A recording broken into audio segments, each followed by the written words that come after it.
Okay, so it has now come down from the pressure because the red button has come all the way down. And so as I mentioned before, because the red button has released, that means that all the pressure has released. So to safely take the lid off, we're simply going to turn it to the open position, which now that the pressure has released, it should be easy to do. If I had tried to do that before, we wouldn't be able to. And when we lift it, we're going to lift it away because you see all that steam that was just escaping, hopefully. And then plus this allows any liquid condensation that might be on the inside of the lid to drip down into the contents of the pot. And then you can see wow, that. Looks awesome. Good job there. We can thank the both of us. Sam, so awesome. What I'm going to do is, do you want me to pour or do you want to pour? I'll pour it. Okay. So you might want to use both because this, another safety precaution too, is this inside liner here, because the whole contents have been under pressure, this has been really, really hot. So there's two methods that could be used because all of these solids are going to have to be strained out, right? And so we're just using a strainer. You can also use a colander. That's why it's best to sort of, with a stock like this, keep things whole. So you want to have something that's not very big because we're just trying to get the stock out. So you can either pull that insert out, but remember it's going to be hot and it's going to be heavy. And if you don't have a lot of hands in the kitchen to hold your strainer, that might be cumbersome. Or you could just use a ladle. And so I think that's what we're going to do right now. I'm going to ladle it in there. Just ladle it right into the strainer. I'll be wary of not pouring any hot liquid on Barbara. Yes, please don't.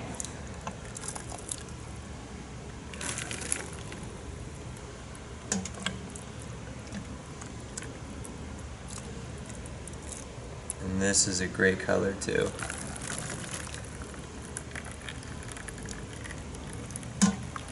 Is the soup in a good shot? Do I need to move it back so they can see? Yeah, so the stock. So a lot of people are probably wondering, so Sam, I'll pose this question Sure. to you because I know the answer, but what would you do with all of these now beautifully cooked vegetables? Well, they're so beautiful, it'd be a shame to waste them. Right, and I really despise food waste as well. And so, is it okay to eat these vegetables? Of course it is. So you could totally use these vegetables right now. Can you put them back in the soup?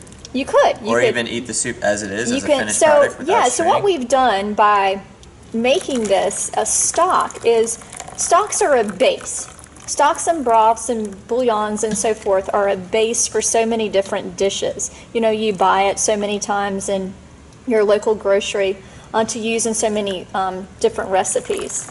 So we have just made one, and we'll just pause here for a second so you can grab another bowl that we can put the discard vegetables in, which are technically not going to be discarded. Sure. But if you wanted to use some of these vegetables with some of the stock right now to have just kind of a rough vegetable soup, you could. Or you could use some of these vegetables you know, over some rice or something else that you had. I know that in one of the follow-up recipes that you're going to make, you're going to be making a coriander rice. And so some of these would be beautiful perhaps over that rice. Mm-hmm. So, you know, because we really do want to reduce food I might waste. actually do that. In my next video, I was going to make a coriander rice dish. Yeah. And Barbara, that is a tremendous idea. I'm going to use this as a good probably gravy or as like a topping for the rice. Yeah, so, you know, you can always use those, or, you know, if you had like a roast that you've cooked, you know, have those along with the roast. I mean, they're already cooked, and so you already have a great melange of cooked vegetables that you could use for something else. But what the purpose of this recipe was today was to show how you could use the herbs that you were highlighting there, Sam, to make a great stock. And stocks are so versatile rather, for so many different purposes. Yeah. And it's always nice to know what you're putting in your stock that you have, and this is easy to freeze because we always use it in so many different things. Yeah, we can use it at home for so many different things. Because I know it seems like every time I'm making a recipe, it's like, oh, use chicken stock or vegetable stock or beef stock. And usually we just go and buy it at a store. Right, like in the canister or the carton, right? Or even the can, so. This is homemade stuff, so. Right. And then you can season it and flavor it however you wish. And there's some more in here. Might be hard with the ladle, so. Yeah, so you can always just pour the rest too. For the rest of this, you know, I might just. Yeah. Let me grab this just for a second. I'll empty this, and then for the rest of it, now that it's not as heavy, you can probably just pick up that insert. And just be extremely careful. just be very careful. It's very warm. I'm going to move this. Yeah. And do you want to? Here, do you want me to do it? You want to hold? Why don't Sure. let's trade places Let's here. trade places. I like that idea.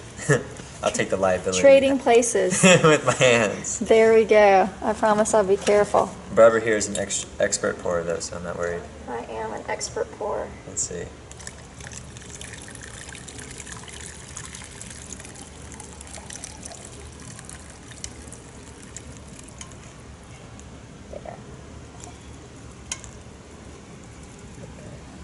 Perfect. And there's That looks great. some more, like the peppercorns and so forth are at the bottom, but we aren't going to be eating those necessarily, so Yeah, you can let's- just discard those later. Also, now's a good time to mention to use the right size strainer.